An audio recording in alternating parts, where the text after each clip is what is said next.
So Kim, we finally got you in front of a camera, and so I thought we're sitting down, we've been planning the music tours for 2025, and I thought the two of us should sit down and have a conversation about it, look back a little bit about last year and the amazing experiences we had, and then think forward to what we're going to do next year. Because you've been such an integral part of this whole thing. It's not just an Emerald Guitar event, it was definitely a Kim and Alistair event. So yeah. Yeah, well, I'm definitely not as experienced as you in front of the camera, so yeah, a bit more shy to put myself in front of it. You're not shy. Well, I know I'm not shy. I'm very social, but yeah, in front of the camera, I'm always aware the camera's there, but forget about the camera. The camera. Forget about the camera. We're just having a conversation, we're just having a coffee and remembering some really amazing memories. Yeah, no, the tour has been amazing. I think it's something that, yeah, I think even talking about where the concept for the tour came from, Yeah. what you thought. Well, so I think initially, both of us thought we want to find ways that we can connect closer to our customers. And we came up with the idea a couple of years ago of doing the Emerald Fest, the music festival. Yeah. And that was really cool. And we even had people came all the way from America and from England just for that one day music event. And it was great. But I remember kind of feeling afterwards that we didn't really connect with the people. You know, they were there in the crowd, we were busy organising everything else that was going on. So I don't feel like we really got to know people. And I think for the two of us, our big heart of Emerald Guitars is actually getting to know people. Yeah, well, I think, when you're running a one-day event, it's very hard to connect with people because, as you say, that day, because it's only one day, we're both very busy and preoccupied with the logistics of everything and making sure everything's running as it should in the background. So yeah, the concept of running it over a week, I think, allowed us more time to kind of spend with the guests and customers that come over, and kind of give them a different kind of holiday experience.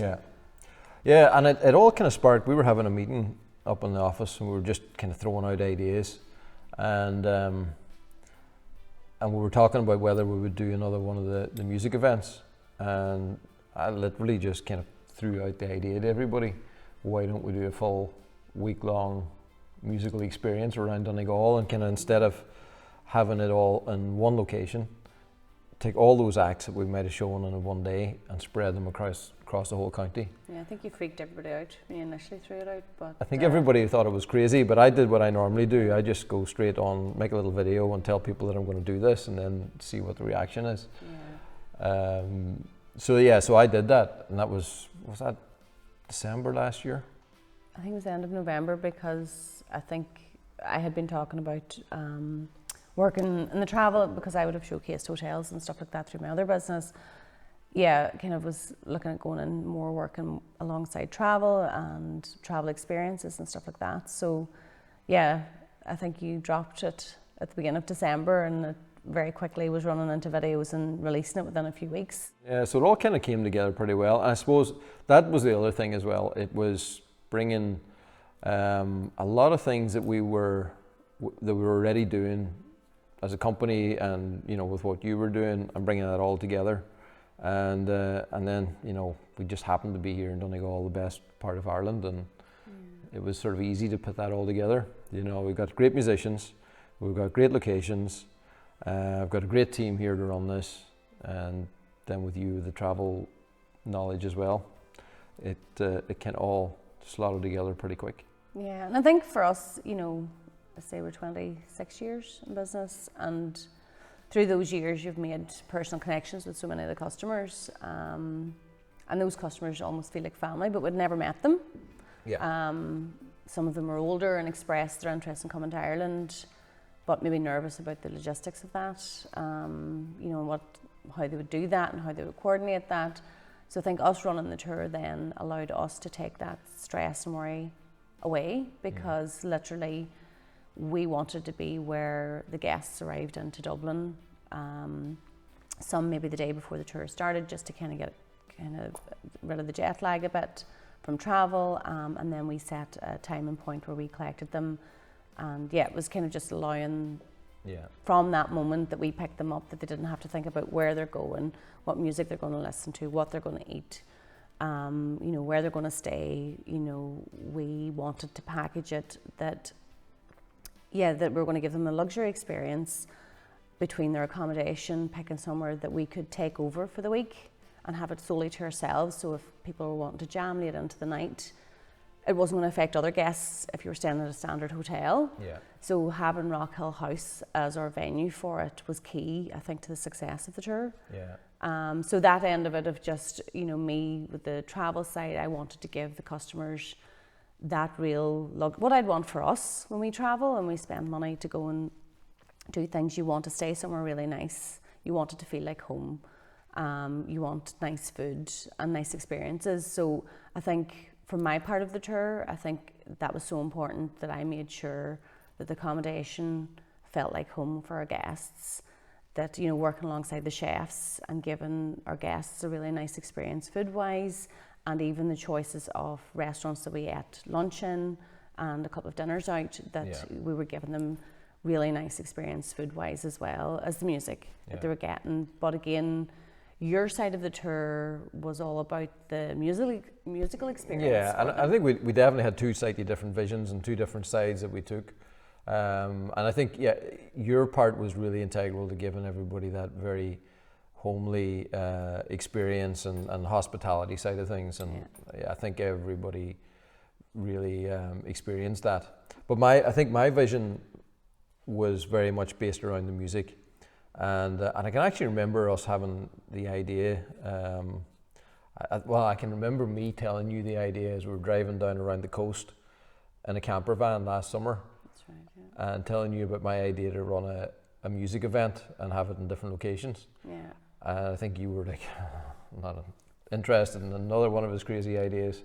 I was kind of think through the years, you've definitely come up with some, would have considered them maybe a wee bit out there ideas, but you've always, I think you're good at pushing me out of my comfort zone and stretching me to where I think, how are we going to do this? Because I'm more the practical side of having the family and the business and how we work all the logistics of everything out. So you're very good at having the vision for things. So how that actually went that day, we were driving down, we were going from Dunfanaghy to heading towards Dunlow, and we were driving along the coast, and just as I was driving, I can't remember what music we were listening to, but I can just remember that the music kind of matched the setting. Well, I think it was like Celtic. We used to listen to it was like a Celtic soundtrack. There's something like years that. Years ago when we were dating, I think it maybe triggered the memory of us doing our Sunday drives. I think it was something like that. And it kind of just captured, music captured the environment we were in at the time. And I think that's what I started to think about. I was like, imagine doing a musical journey, doing a journey around Donegal, but having live music that matched the environment. And that was really the essence of my concept. And, it's... if you can imagine the music that you would play as the backdrop, if you're making a video of those locations and you're creating a soundtrack, what would that soundtrack be? And that was actually, it was a great idea, but it was actually kind of hard to try and pull the right musicians together. I can remember like having something in my head for Glenveigh Castle and trying to find the right musician to play there. Yeah, I think you did a good job. And thinking about Doe Castle and what would be the music that would just fill that place, and but I think we did capture it, but that was my essence and dream for it. It was I think that was something a lot of the guests had commented in the May and the September tour, was that they felt like they were in a movie scene. So kind of as you approach some of the locations, the musicians were already there in advance. I think especially Fanad Lighthouse, as you kind of come over the crest of the hill, and Sailor Bill's band were there already, and the music and just the view of the lighthouse until you reach that peak, you don't see it. And they were in the helipad, and it just blew the guests away. I don't think it just blew the guests away, it blew us away. Well, it did blow us away. Because like I remember we went on a reconnaissance trip around all those different locations, and we went up to try and find where we could put on a performance at Fanad Lighthouse. And the two of us kind of looked at the helipad and thought, I think you'd looked around the back. Because I don't think we could really feel like we could get away with having a concert on the helipad at Fanad Lighthouse. Well, we did have to agree that if an emergency happened, that we would clear it straight away. But yeah, it was finding those locations, and I think all the locations that we picked were locations that we both loved. It was our Sunday drives out. It was where we took the kids when they were younger, so all of the locations meant a lot to us personally. Yeah. And I think that was kind of key to it as well. We're both from Donegal.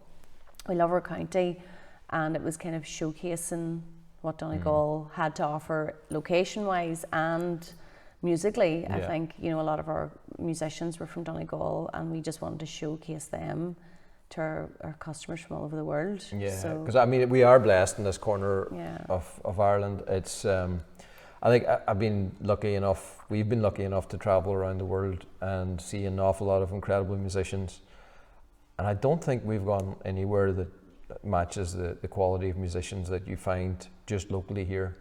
We are spoiled for choice. Week after week or day after day on the tour, people were asking us, like, how are these guys just here? And I think it's a special location, and it's an inspiring location. It's our environment that inspires us and inspires a lot of the other musicians around here. But also, it's such a great place to be.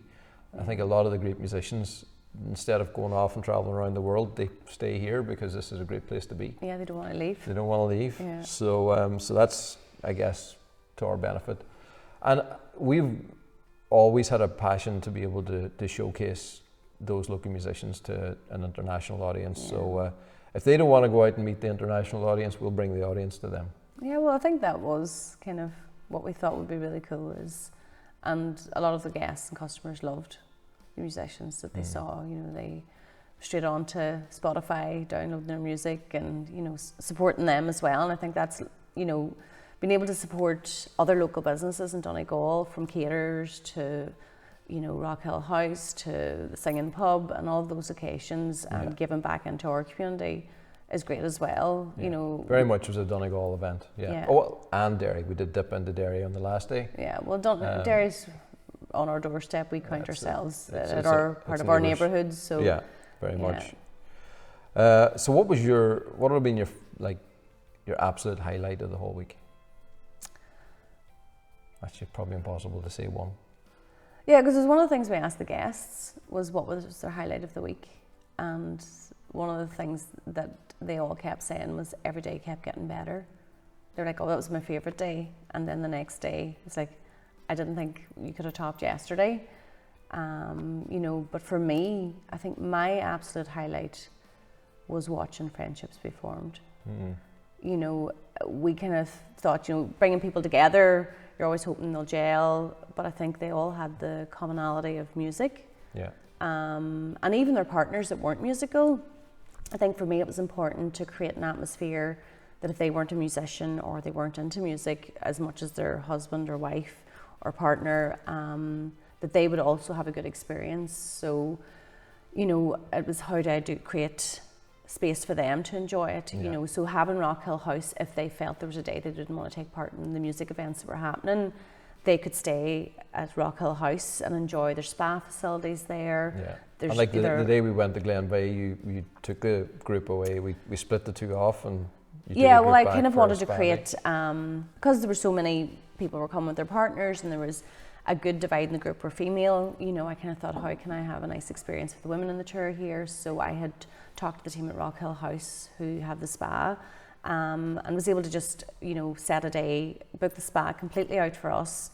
And the ladies booked them all in for different treatments, and we had afternoon tea in the spa.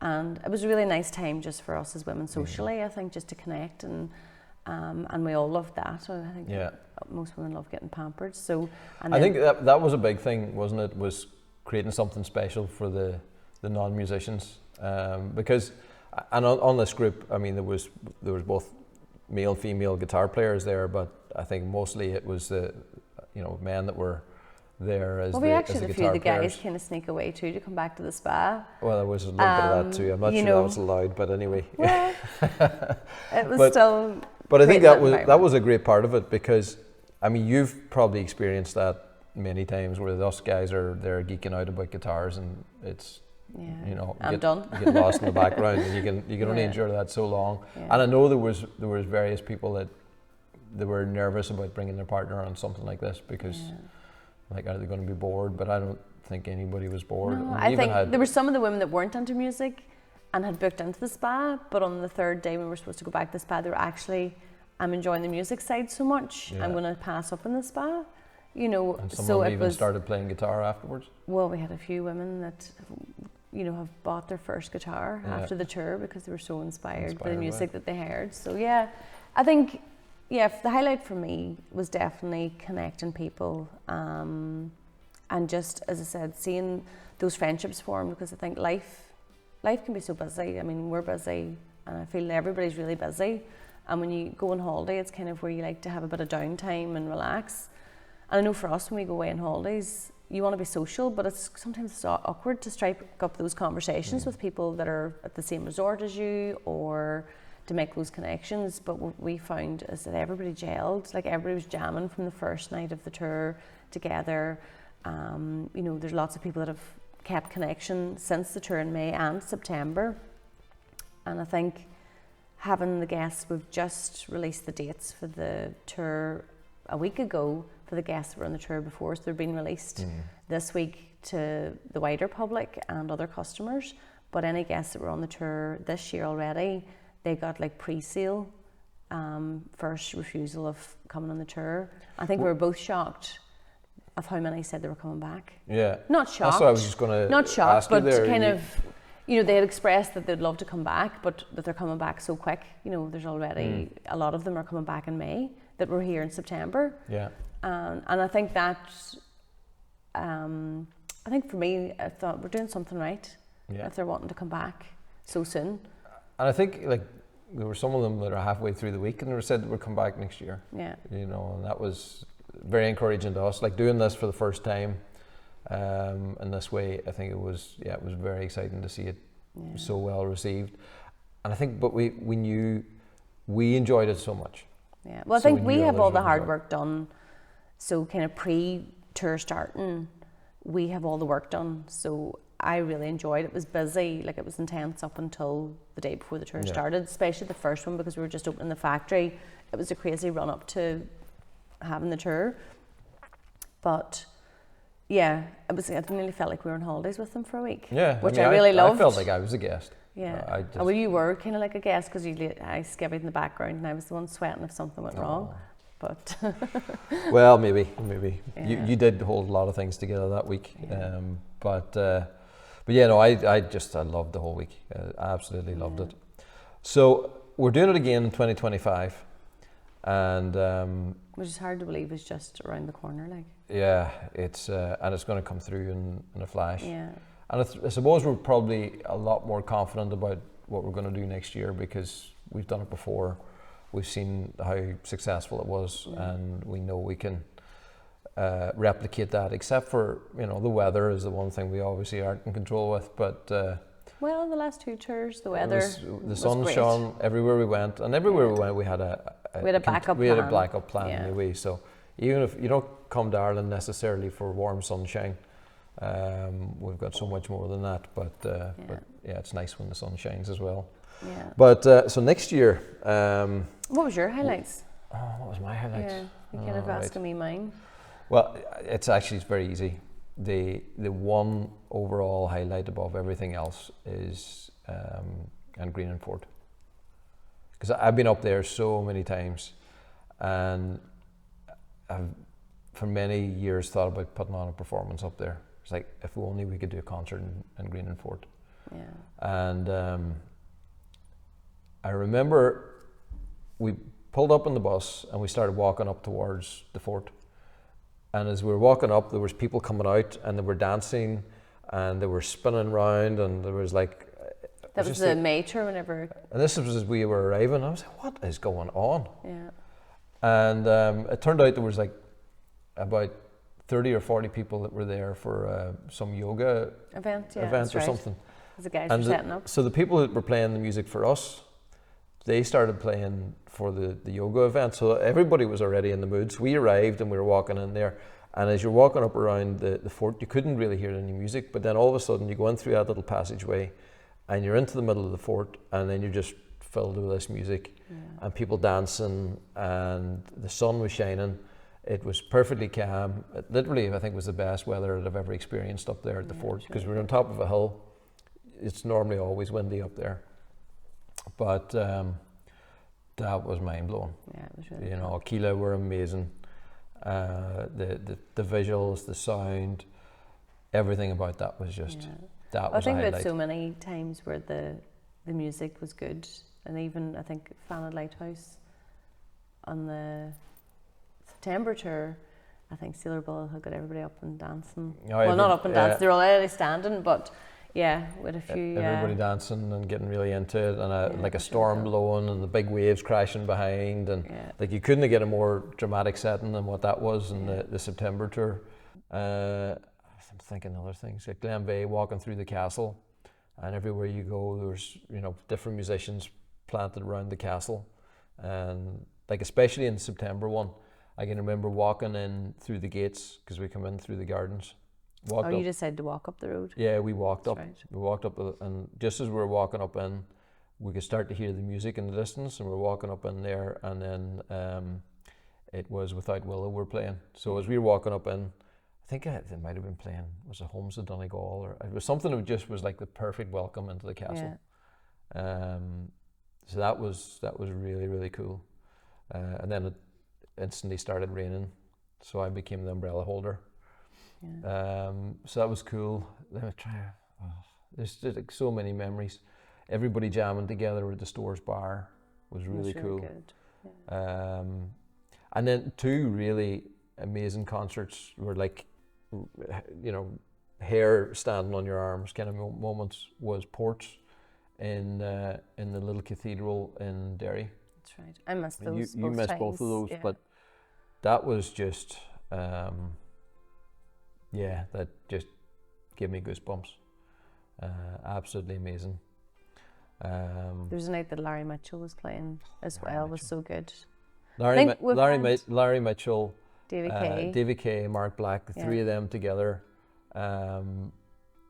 Just that last song they played was just... Yeah, when they all started jamming, it was really, really good. Mind blowing. Yeah. But that's kind of what it was all about. It was just memory after memory after memory, and friendships, and like even the last nights, I think, were on both the tours were really special. You know, we did that gala night where everybody dressed up, and because we did put it on the schedule about the gala dinner, and I know that was something I got questions about. People nearly, it was like a panic of, oh, what do we wear? You know, it was just saying to them, it's a night, it's an excuse to get dressed up. You don't need to go and buy a new suit. You just, if you have a nice jacket and trousers, wear it. If you have a dress, wear it. You know, just an excuse to kind of get a bit more glamorized, rather than just going to dinner in jeans and a t-shirt. And everybody felt really good. It was a night we took pictures and stuff with everybody that was on the tour. And I think you Irish dancing and doing air guitar with... Everybody wanted to see me play guitar in public, but they didn't think it would be with a brush. With Jeff. Oh, that was fun. It was fun. Yeah, that was good. Yeah, but and I guess what overarches over it all is friendships that were made. I mean, a lot of people made friendships, and we made friendships with them, and it was very special. And I think it was all those kind of intimate conversations we had with a lot of customers as well. I think what you realise is a lot of people are going through a lot of stuff. You know, in the background, that's different reasons for coming and stuff. And I remember, you know, just seeing the emotions with different guests in the tour and stuff, and being able to come alongside them and encourage them. And, you know, it was something that I really enjoyed as part of the tour, was just, and then even them connecting with other guests that were going through the exact same thing as they were, and then them becoming a support to each other and stuff. So I think for me it was definitely the connections between people, and as I say, those friendships being formed that I know will be friendships for life. And already some of the guests have met up a few times kind of since they've all gone home and stuff. And there was it the September tour? We had 3 people from the same area that had never met. It was Colorado. Yeah. From 3 groups from the same town. 3 different couples that had come from the same town but didn't know each other, but left as friends. you know, so that was lovely. I think that's what music does. It Yeah. connects people in an incredibly strong way, Yeah. and it brings out emotions and inspiration. Well, that's what I think music does that, and I think that's what I like about music is music can take you on a journey. And you've always described our tours as being a musical journey, and I think we both love that side of music where it can trigger an emotion from the past, it can trigger an emotion from an experience you were at, you know, when that song played, and it brings you back to that memory and stuff, or music that you shared with someone that's not here anymore. Yeah. You know, and I think that's what we love about music, and I think, as you always say, you know, we make guitars to inspire music. And seeing our guests come and enjoy playing the guitars that we make, I think has just been a great expression of that statement that we have as a business. And being able to have that over a week rather than a day where it's a snippet, you're able to absorb it a wee bit more and just capture the heart of what we are as a business and what we stand for.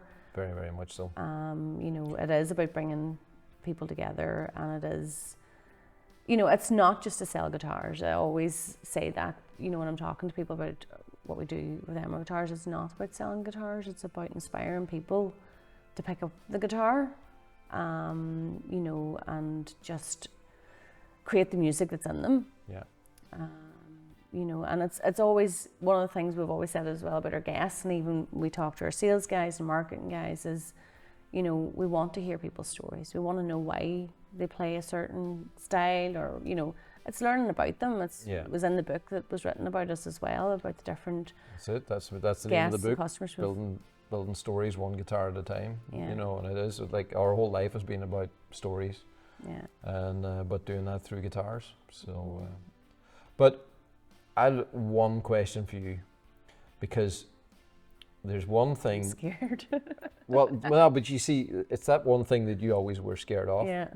Because, like, if I ever asked you to go on an organised tour, on say, like we talked about going on a cruise and various things, and that is like the thing that you hate the most. I hate being told what to do. Being told what to do, being directed, that idea of being like, you know, chauffeured from one thing to the next and just, you know, told you're on a. How did you get the balance? Because I don't feel like I think people felt like the balance was good that way. That you weren't just herded from one thing to the next. I think the key to creating it where it didn't feel that they were herded was kind of staying in the same place for the week. Yeah. So having Rockhill House as the base, because for me, the thought of going on a tour and having to unpack and repack in less than 24 hours, to me is a nightmare. I couldn't do that, because I want to feel settled somewhere. I like to relax, and I wanted to make sure that we were creating an environment that our customers and guests were allowed to relax. So being based in one location, I think, was that element of it, of helping them relax and feel at home.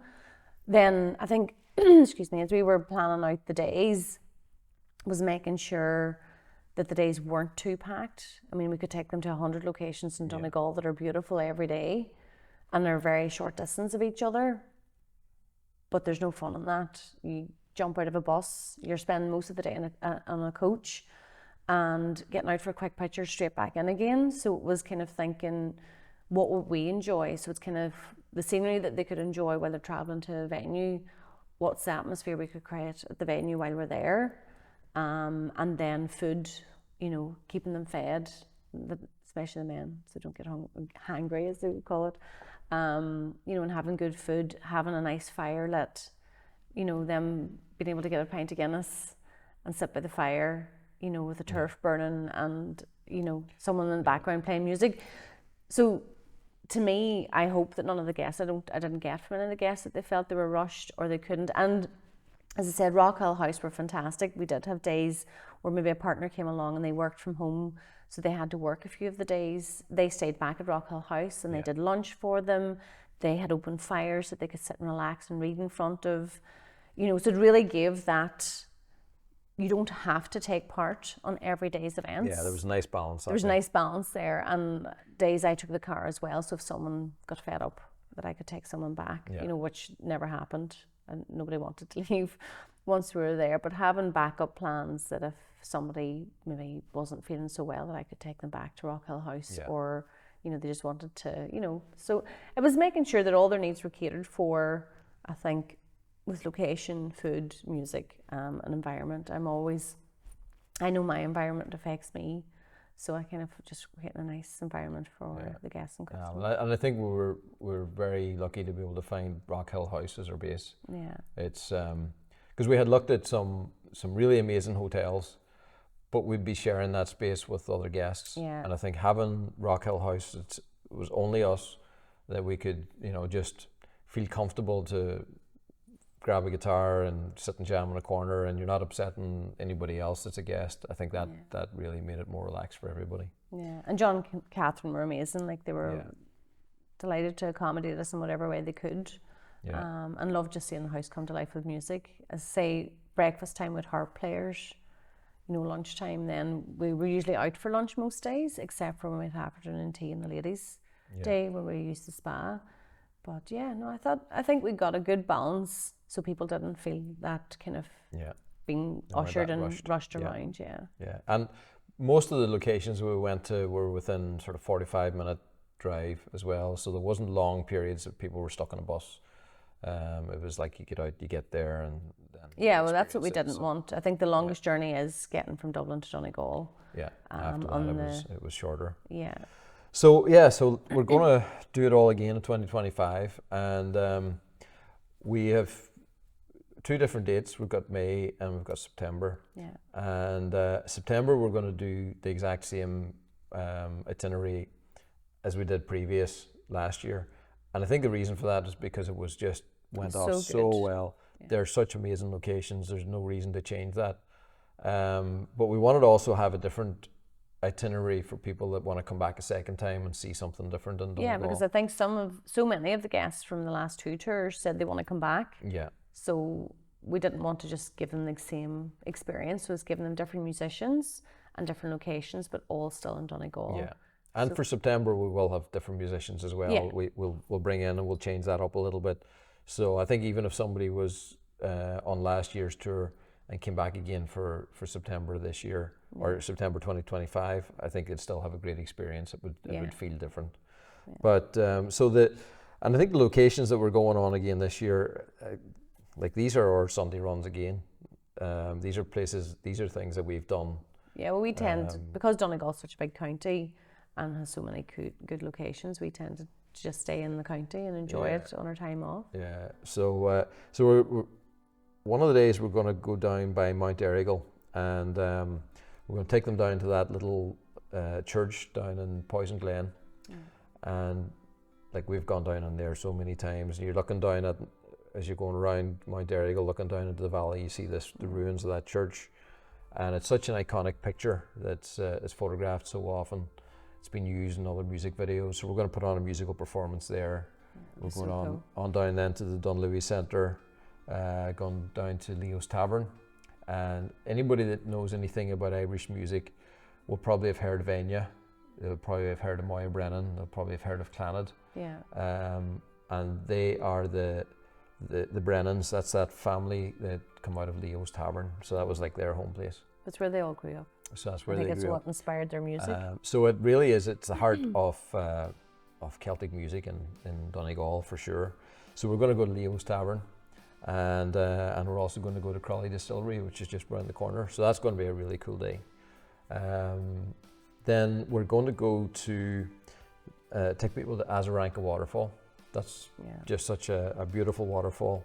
We're then going to go on up over that amazing gap and around the Slieve League, which is the highest sea cliffs in Ireland. It's the highest sea cliff in Europe. It's one of the highest, I think. It is. It's it's absolutely awe-inspiring place. So we're going to go there, and then we're going to come back via Biddies of Barnes. Yeah. So it's in the middle of Barnesmore Gap, beautiful location. This really cool Irish pub that we'll put on some music and have a really cool dinner there. That's going to be a good one. And then we're going to head to the most northerly point in Ireland this time. So we're going to go to Dunree Fort, and that's all different days. Because you kind of round that off. Yeah, We're doing that one day. this is different days. So Dunree Fort, and so that's just down around the corner from where I proposed to you on the cliffs. So we're going to go to Dunree Fort, then we're going to go up over Memore Gap, which is just stunning. The viewpoint coming over that. Looks right down over that cliff point where I proposed to you so many years ago. Kind of proposing to somebody on a cliff's pretty dodgy, like. Well, chances are, if I had said no, you might have jumped. So I kind of agreed, but then maybe said no after. You had to twist it that way, didn't you? So anyway, we're going over Memore Gap, and then we're going to go on up to Malin Head. Yeah. And so Malin Head is the most northerly point of Ireland, and I thought when we were that close, we would go up there. Yeah. Stunning views looking out over the Atlantic, and yeah, and a lot of other little things along the way. So that's going to be a really, really great week. And it took us a long time just trying to work out exactly what we might do as a different itinerary. But I think whenever we sat down, wrote it out, this really makes sense. I think that's going to be a great experience. Yeah, I'm looking forward to that one. Yeah. So that's it. How do people book? We'll just put it online on the website. It's online on the website. I think there's a tab they can click to pay their deposit. It'll have all the information on it. I think it has the rundown of the days of what's happening. They can look at the May and the September tours on there because both are listed and ready for deposits if somebody wants to book. I wouldn't wait around. The other ones sold out pretty fast. Yeah. So yeah, if there's anyone needs any extra information, they can click.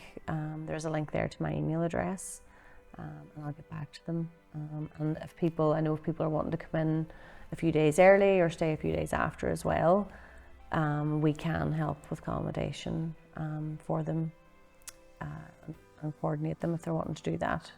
As a few girls help me and my team now, so they're able to take care of things outside of the tour. So yeah, it's going live, isn't it, this week? Or it will be already live by the time you see this video. It'll be live by the time you see this video, and yeah, we're definitely excited about it. Looking forward to doing it again. Yeah. And it feels like we're on holiday again. It's exciting to be able to do it again. Yeah. And I do hear a lot of people saying that they're wanting to come back and do it again. Well, we already have 10 people that were here before on it, so yeah, don't wait. Yeah, get in if you're looking for. Because places are limited, we're keeping the numbers relatively small. Yeah. I think what do we have? We have 29 rooms in total, and so that'll depend on how that balances out between couples and singles. So last year, I think we had 47. Was 47 in the first tour, and yeah, so it depends on how. But it'll be around about that number. So it's not a big group. It's just a nice size group. It's a nice size group to be intimate. Awesome. Yeah. Look forward to seeing everybody in 2025. And maybe more of me behind the camera. You never know. I think we should do this again. I think you did this well. You think? That's good. So yeah, everybody send me messages. Get Kim on the content more. Well, I think the shipping video that I did with you, I think is one of the ones got the most views. That said something. Everybody's bored looking at me. You've seen my face too often.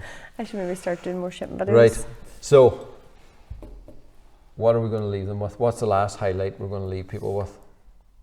I think we need to add one performance. You Irish dancing with Jeff. I knew you'd say that. Oh, it has to be seen. Cheers.